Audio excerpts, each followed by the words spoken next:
I think we're confused. We're confused about who we really are. We've bought into the idea that we are these human beings that were flawed. Some might suggest born in original sin. I don't understand that one, but I've heard that. And as we wake up to something more, and that's where meditation and prayer and time in silence fuels us. It allows us to show up acknowledging this divine presence. And when we can acknowledge that, we begin to live with a greater sense of confidence. We can be courageous in the things that we think, say, and do because we're open to the idea that I'm created in a way that means I have what I need to succeed. Whatever it is in my life that I'm looking for, I have the ability to create it. If I can think it in mind, I can create it. I mean, remember, chairs weren't always a thing. There was a time when you sat on a rock, not so comfortable. So somebody decided, we could do better. And they, maybe stacked a couple of rocks. It's a little better. Then they put some chicken feathers on it to soften it up just a bit. Threw some straw in a mattress so you didn't have to sleep on the ground.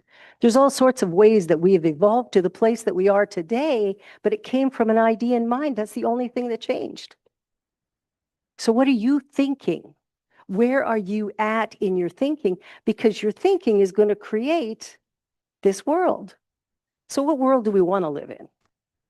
One where, we allow people to determine how we feel or think or where we're at? Or do we want to live in a world where we stand up and say, hey, I am the I am presence. And so I don't need to fear anything.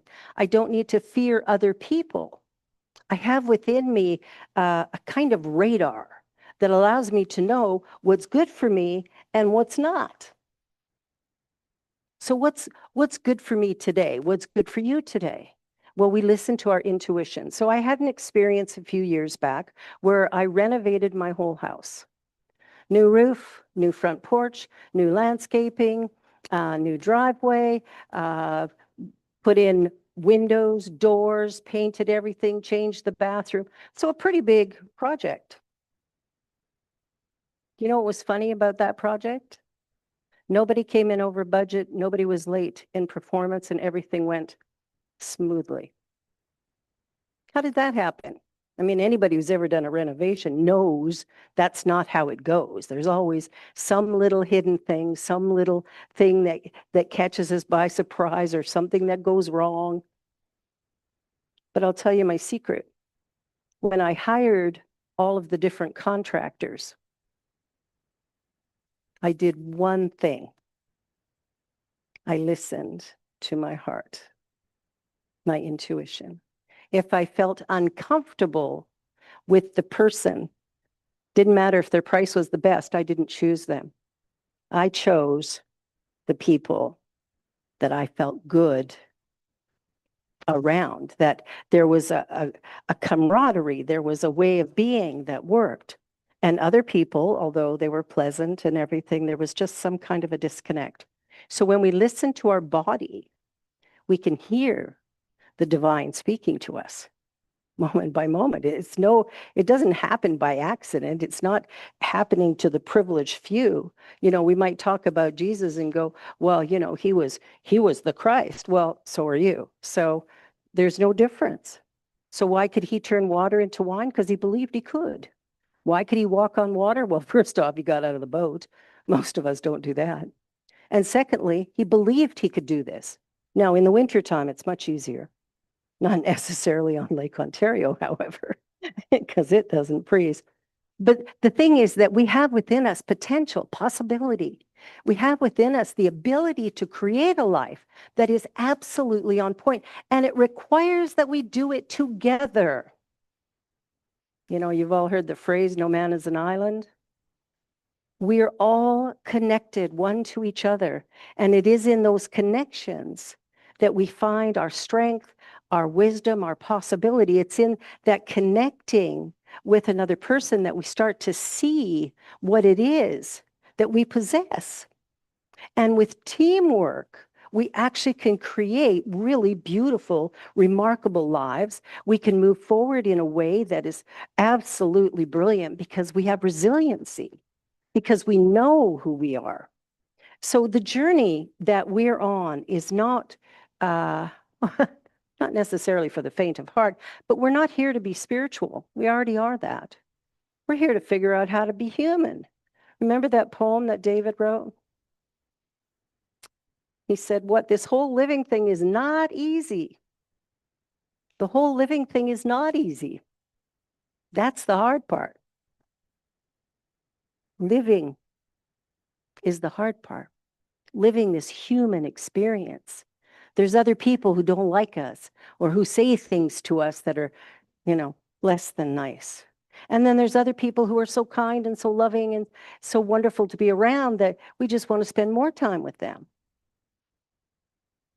But ultimately, we're in this space, we're on this journey, and we're in it together, and we cannot do it alone. So what is it that you've got planned for your future? What is it that you're thinking about for tomorrow, next week, next month, next year, whatever the case may be? And how are you feeling about our relationship with the United States, for example? There's some people who are experiencing a great deal of fear around that. There's others who have decided that they won't travel there for the time being. So we're on this journey, and things happen around us.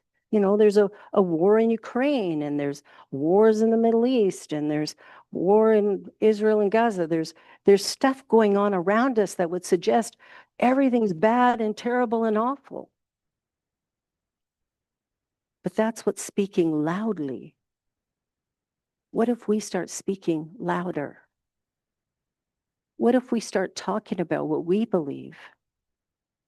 What if we start talking about courting the divine, the beloved, having a relationship with the beloved that allows us to feel so much love that we can love each other, that we're not holding back our love, but rather we're giving it freely.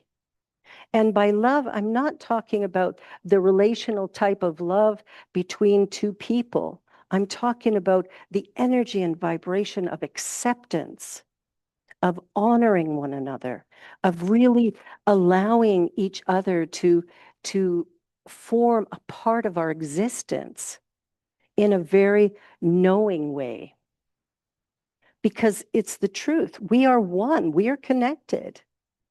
There is no them and us. There's only the one. So this idea of being separate, and this is Pride Month, and sometimes during Pride Month, you'll get some people who are a little less than happy with the Pride Parade or with all the goings on. But why? Why? Do we get upset when somebody has a Thanksgiving celebration or a Santa Claus parade? My husband had a fun experience. He plays Santa Claus every year. And he had a little child sit on his lap a couple years ago, and they were chatting. And he said to Pierre, he goes, Santa, he said, what is this Christmas thing? What is this all about? I think the little boy was from India. He's like, what is this? And so Pierre very eloquently goes, well, a little boy was born at this time, and we're celebrating his birth. But for most people, it's a time of kindness and generosity and sharing. And I thought, well, that was pretty well done without getting into religion and, trying to convince somebody of something different. So it's really positive to look at how we interact with each other. Can we open our hearts and choose to just love? Now, what that looks like is waking up every morning and making the intention that right here and now, today, I'm going to be love. That's what I'm going to be. I'm going to go out shopping. I'm going to be loving. So that means I'm talking to the cashier at the checkout. I'm saying, hey, Donna, how are you today? What a lovely day. How are you? How are you doing? and listening for the answer. Have you ever asked somebody how they're doing and they say fine? And you walk away just as they're saying fine and you don't really notice what they've actually said? So fine to me is feelings inside not expressed. So whenever somebody says fine, I want more. So tell me more about that. What does fine mean? Because to me, it doesn't mean much. So we want to look at how we're connecting. I was in a Shoppers one day and the clerk was obviously in a bad mood. And so I stood in front of her for a while. And once my order was through, I looked at her and I said, "Are you okay?" And she just stopped for a moment. I said, "You just seem a little off. I come here often. You're always so joyful. You seem a little off." And she said, "Yeah, there's management is coming down on us about some things, and it's been a tough day." And I said to her, I said, "Well, just enjoy this moment. And thank you for all you do." So there's something we can do. There's something we can allow ourselves to do, because what we sometimes do is we make an assumption about where the other person is at, what's going on for them. And instead of making that assumption, I think we should take the time to converse. Ask the questions. You know, if somebody's not being their usual joyful self, don't think it's you, because it's got nothing to do with you. This is them. But maybe find out what's going on for them so that you can show up in this place of love, this place of acceptance. So when I think of love, I think of acceptance, not for me wanting you to be the way I want you to be that will make me comfortable. I want to get okay with you as you are. As you are, where you are, who you are. I want to discover you. Who are you? And tell me more. There's a gentleman, I did a news story a couple of weeks ago about a gentleman who is traveling across Canada, and he just parks a chair somewhere with a little table and said, "Come talk to me, I'll listen." And that's all he does is listen. Anybody can come and sit down and just talk. And he listens with caring, with an open mind. He just listens. And you know how often it is that we actually get listened to? You know, have you ever been in conflict with somebody and you know they're not hearing you? And how no matter how loud you yell, they're still not hearing you? And you're on the top of your voice and they're not hearing you because they're formulating a response. And the louder you get is not going to change that. I was talking to a couple the other day and I suggested that they solve their conflict by one of them choosing to simply be understanding, just to listen. Just listen, don't say anything, just listen. And choose to be understanding or be curious about what that person's saying and hear what they're saying. Because once you've heard them, they might be willing to hear you. Conflict resolution 101. Listen to what the other person's saying instead of assuming you know the answer. So the courting the divine or courting the beloved is really about being with that presence, just knowing that God or spirit, universe, whatever you want to call it, that it's right here and it's always with you. That whatever you need, it's there. Whatever's necessary, it's there. There's never a point when it's not being you. So you can always call on it.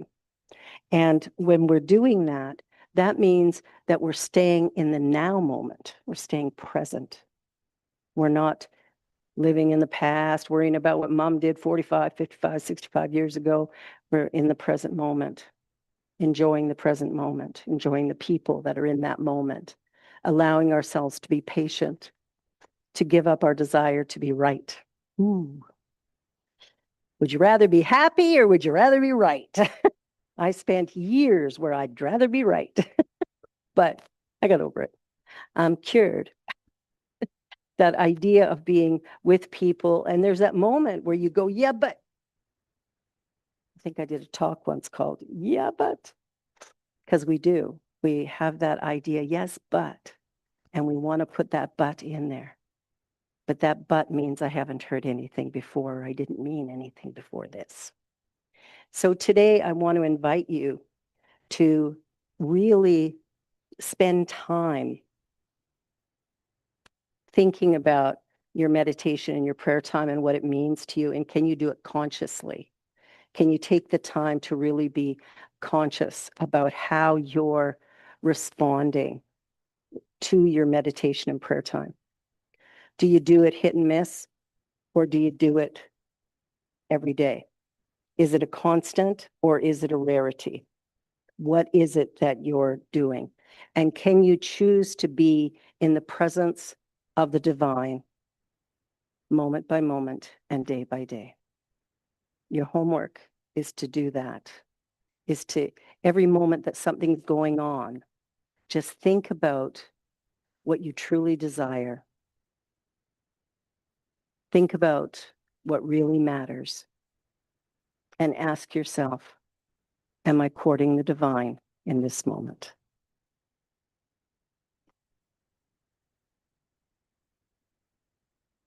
And allow that to sit.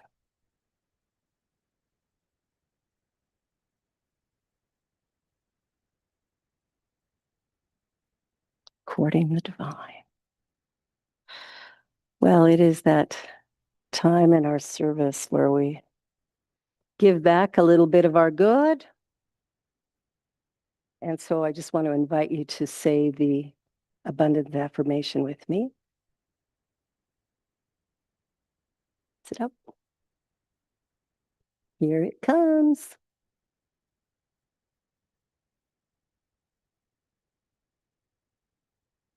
Together, please. As I give, so I receive. My good now flows to me in a steady, unbroken, ever increasing stream of success, happiness, and abundance. I am blessed. Blessings abound for all life everywhere. I am grateful, and so it is.